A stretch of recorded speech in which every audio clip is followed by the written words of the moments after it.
क्योंकि जब मैं प्रोफेसर था जब और था तो बहुत सी थीसिस भी अभी भी आती है, देखना होता है, तो मुझे बड़ा कठिनाई हुई। मैं देखा कि कहाँ रास्ता से भटक रहे हैं रिसर्चर्स। इसलिए मैंने, अब चूंकि संस्कृत और आधुनिक में संस्कृत मेथोडोलॉजी में सबसे पहले जो ग्रंथ उपलब्ध हुए थे, मैनेजमेंट, रिसर्च इन मैनेजमेंट में रिसर्च की बात तो हो रही थी। बाद में जो हमारे इंडियन लैंग्वेजेस थे, इंग्लिश, हिंदी, इंक्लूडिंग संस्कृत, मराठी, राजस्थानी और जो कुछ भी है अपने के भारत में, उसके लिए कोई मेथोडोलॉजी की किताब उपलब्ध बाजार में ही नहीं। बाद में हिंदी वालों ने अच्छा काम किया है, हमने भी हिंदी के ग्रंथों को पढ़ करके ही लिखा और कुछ बहुत से ऐसे उसमें इस किताब की विशेषता मैं तो क्या बताऊं, जो पढ़ेगा वो, मैं तो चाहूँगा कि अभी पढ़ने के बाद कोई नोट हो तो हमारे प्रोफेसर झा जी उसको टिप्पणी उस पर करेंगे तो मुझे खुशी होगी। यह नहीं कि पॉजिटिव ही बल्कि नेगेटिव भी हो, अगर है तो you can write a it. तो इसलिए ऐसा कुछ नहीं है, लेकिन मैंने देखा, इसलिए इसमें अब्दुल कलाम जी का भी मैंने एक इग्नाइटेड माइंड, और उन्होंने बड़ा वैदिकाश्रमों का वर्णन किया रिसर्च के संदर्भ में, और ऐसे ऐसे लोग को पढ़ करके मैंने, जैसे रिचर्ड कापरा साइंटिस्ट, एक अच्छे, उनका नेचर से लेकर के सब कुछ अध्ययन करने के बाद, इसलिए ये करीब करीब 2.5 साल मुझे इस ग्रंथ को बनाने में, पब्लिश कराने में लगे।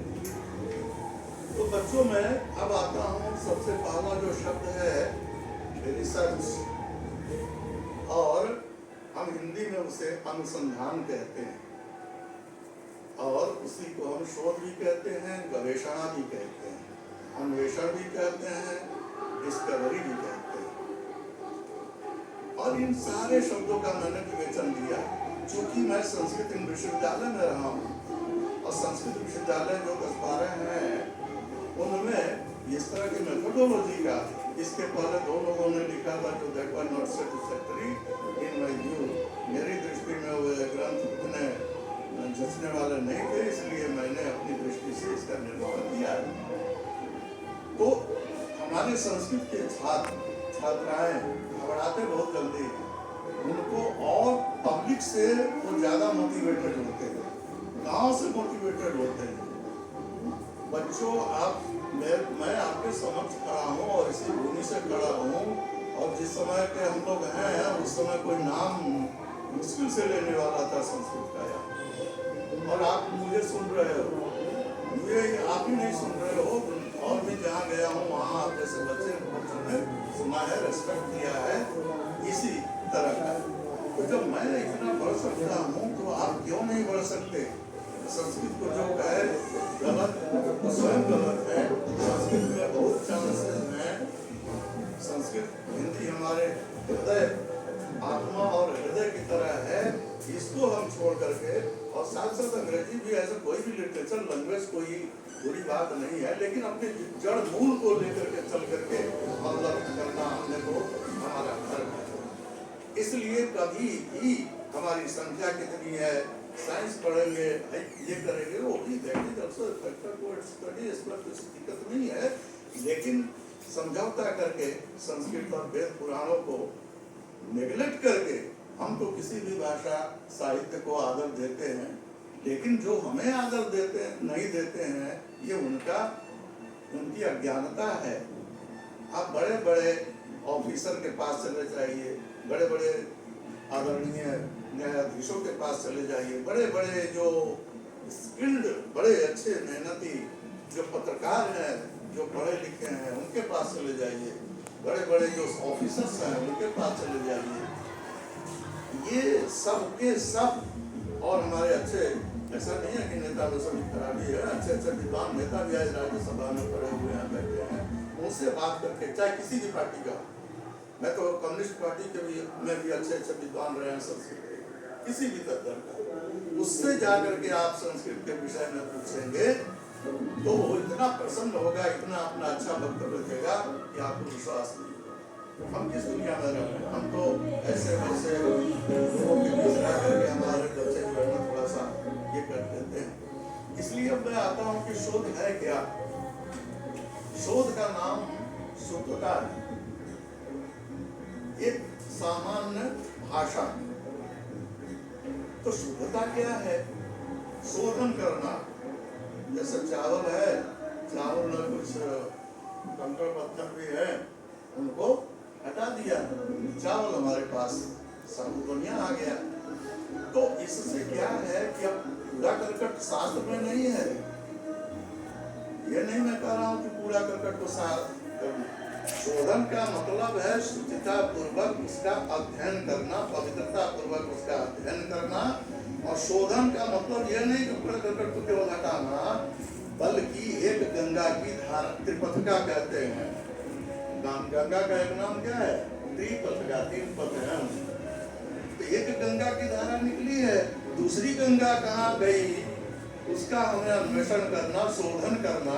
उस गंगा की धारा के लकीर को पकड़ करके घूमते घूमते किसी ऋषि ने देखा यह भी एक गंगा की धारा है, यह भी गंगा की धारा है। That is the research, that is the शोध, वही तो शोध है।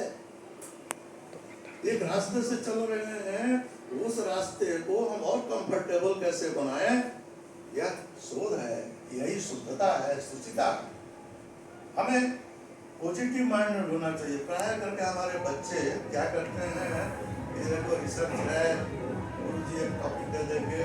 पहले हम लोग जब ये बनारस हिंदू यूनिवर्सिटी में पढ़ते थे संपूर्णानंद में, तो वहाँ गाइड 3 महीना सुनते ही नहीं थे। कहते थे कि आप लाइब्रेरी में बैठो 3 महीने, पहले आप पढ़ो। कभी कभी बड़ी खींच आ जाती थी।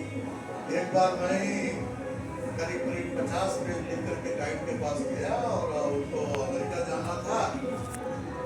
2 बजे रात को फ्लाइट पकड़नी थी। उन्होंने रेट सीधे यहाँ से क्रॉस कर दिया पूरा 50 पेज। अब आप जैसे बच्चे रहे तो खींच जाए, तो भी हो जाए। लेकिन हमने देखा कि कोई जल्दी इधर के लिए मुझे भी लगा, लेकिन साइकिल जो मैंने अनुभव किया वही आपको शेयर कर रहा हूँ आपके साथ। लेकिन ये शुष्क नहीं है। जब क्वालिटी आई तो ऐसी क्वालिटी उसमें आई, फिर बिहार गवर्नमेंट ने उसे पब्लिश किया, यहीं से पटना से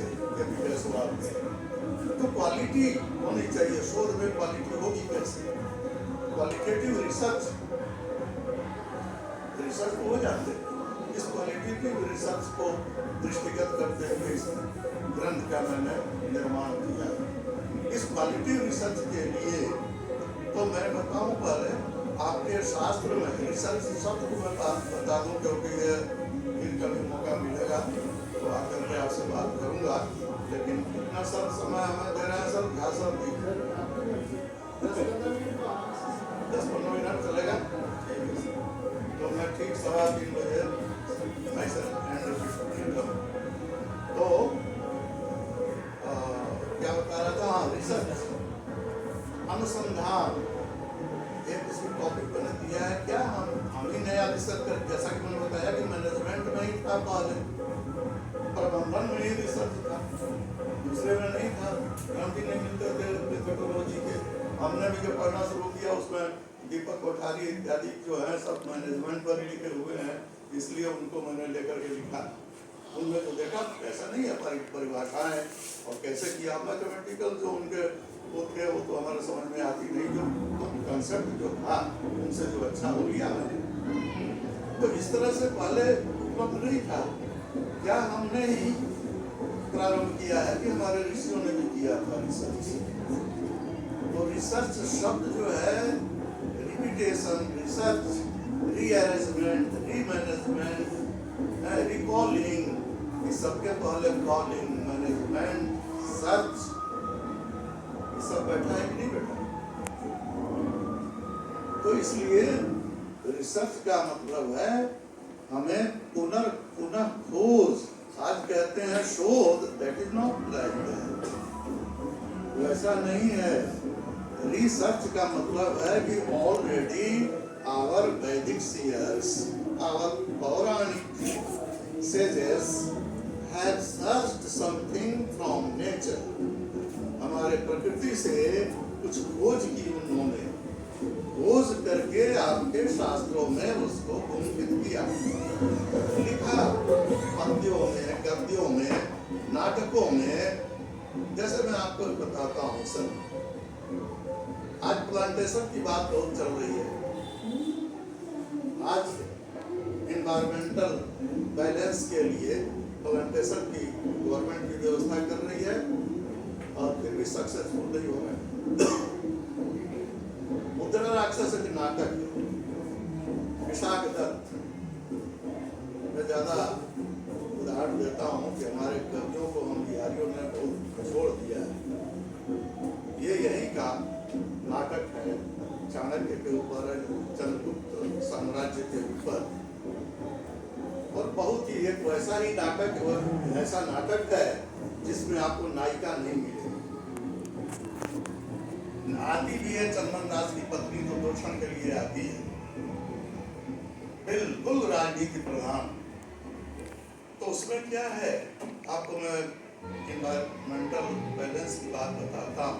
आज पेड़ पौधों की हत्या की जाती है, पशुओं, पेड़ पौधे नहीं रहेंगे तो पशु खत्म, तो सारा इफेक्ट आएगा आपके शरीर के ऊपर। तो इस कारण से वहाँ जब चलता है कोई यहाँ राक्षस अपने दरबार में, राक्षस एक पात्र है, राक्षस का मतलब डेमन नहीं है बेटा, नाम है था वो ब्राह्मण, लेकिन कर्म उसके ऐसे थे, कर्म का मतलब हत्या नहीं करता था, लेकिन इतना प्रबल था कि उसको काम करने कहते हैं कि आदमियों के राक्षस को इतना काम कर लेते हो, इस रूप से उसे मारा जाता है। तो जब चलता है, देखा है कि अब तो मैं, मेरा गला पकड़ में आ गया, ये तो चाणक्य छोड़ेगा नहीं। धनन का मंत्री था वो, उसी से संबंधित है थोड़ा कहानी, मुझे विस्तृत हो रही है, 20 वर्ष पहले पढ़ाता था ये सब, आगे हायर एजुकेशन में रिसर्च में आया तो सब सुन गए। तो वो चलता है, जब देखता है अपने बगीचे में, तो कहीं पेड़ पौधों की डालियां कटी हुई,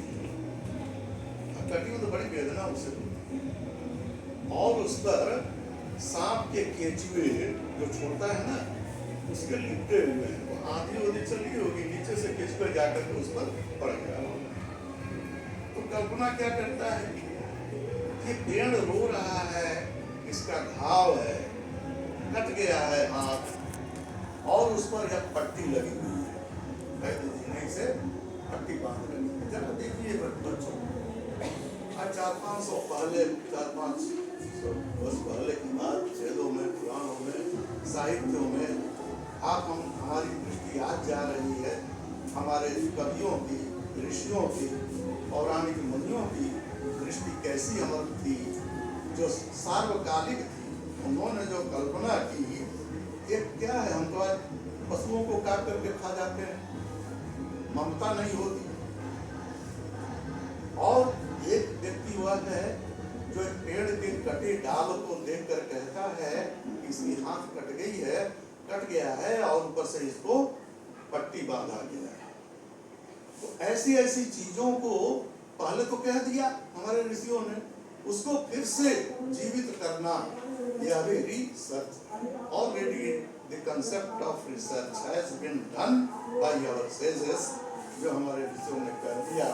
उसमें से नई धारा को लेकर के हम चिकित्सकीय चीज कैसे करें, क्या पेड़ पौधों में ऐसी ग्लू है, रस है, जिसके चलते हम केमिकल बना सकते हैं घाव के पट्टी के लिए, वो है नीम की डाली, नीम के छाल, नीम के रस। अब यहाँ तक आयुर्वेद शास्त्र का चिंतन चला, तो आयुर्वेद विज्ञान बना, आयुर्वेद विज्ञान होकर के वृक्षायुर्वेद बना। वृक्ष आयुर्वेद भी आयुर्वेद का एक अंश है, अंग है। तो ऐसी ये पहले हमारे ऋषियों ने काव्यों के माध्यम से ये वर्णन तो कर दिया, ये वृक्ष है, और वृक्ष के पके हुए फल है, और पके फल है, उससे मिठास है, ये सब वर्णन कर दिया।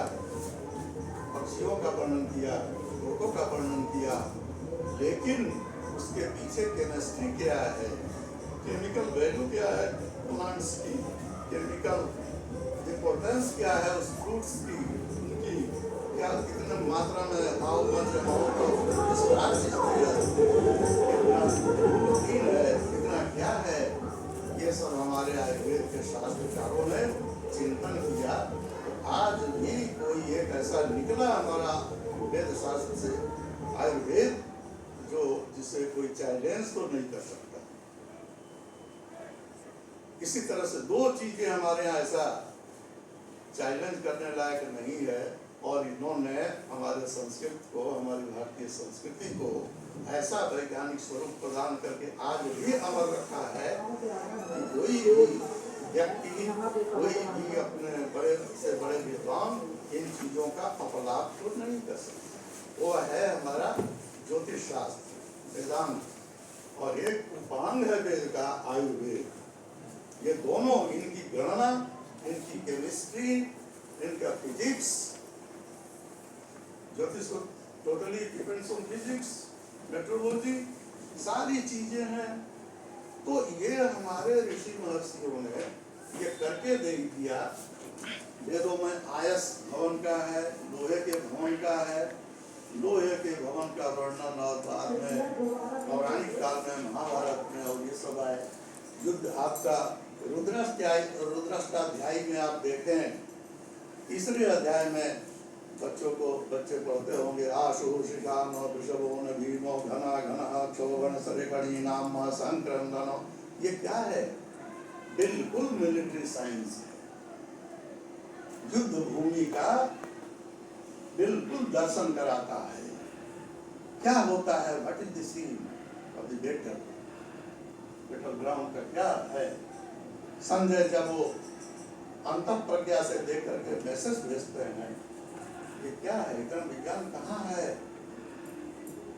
इसीलिए रिसर्च ऑलरेडी हमारे ऋषि महर्षियों ने, मुनियों ने सब कुछ खोज करके रख दिया है। आप पर डिपेंड है कि आप अपने धरोहर को कितनी और मजबूती से आगे ले जा करके उस पर शोध कार्य करके दुनिया को कुछ मानवता की रक्षा के लिए, मानवता के विकास के लिए, रोग निवारण के लिए, विश्व शांति के लिए, समाज की समृद्धि के लिए, परिवार की विषमता को मिटाने के लिए आप कितना इसमें रिसर्च कर सकते हैं। केवल ये नहीं है कि इसमें रिफरेंस निकाल लेना, ये समय नहीं है, समय हो रहा है, इसलिए I would like to sum up my lecture here. तो इसलिए आप अनुसंधान में जो आपके पास हमें एक ही शब्द बताया, रिसर्च और अनुसंधान, अनुसंधान का तो उल्लेख कालिदास ने किया है। जब वह मृग के पीछे कृष्ण भागता है, इतना जोर से मृग भागता है कि उबड़ खाबड़ भूमि भी बराबर दिखती है। तो क्या है वो बेटा, बिल्कुल संधान कर दिया। उबड़ खाबड़ जमीन था बेटा, उसे बराबर दिख रहा है, प्लेन। सच भी क्या है, विज्ञान कहता है कि ईश्वर नहीं है, वेद कहता है कि ईश्वर है। दोनों के खाई को बराबर करना हमारा कर्तव्य है, यही है अनुसंधान।